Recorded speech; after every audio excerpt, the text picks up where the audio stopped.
কারণ আমার বাসা থেকে ফুললি বলা আছে যে তুমি একটা বয়ফ্রেন্ড করো আমরা দেখি। আর না সেটাও নেই, সেটা যদি হতো তাহলে বোন আর ভাগ্নিকে নিয়ে আসতাম না কখনোই। অনেক সময় ঝগড়া হয়, তখন হচ্ছে বয়ফ্রেন্ডকে দেখানোর জন্য যে দেখো আমি তোমাকে ছেড়ে ঘুরতে বের হয়ে গেছি।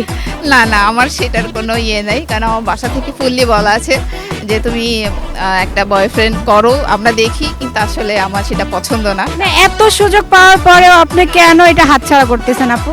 আমার পছন্দ না আসলে, কারণ বাসা থেকে এটা হচ্ছে বাসা থেকে দেখবে, বাসায় যারা আছে তারা বিয়ে দিবে, আমি কেন এত কষ্ট করব? সারা জীবন পড়াশোনা করলাম, চাকরি বাকরি করছি, কাজ করছি, এরপরে যদি আমার সময় করে আবার বয়ফ্রেন্ড খুঁজতে হয়, হাজবেন্ডকে খুঁজতে হয়, তাহলে সব কিছু আমার উপরে থাকলো না।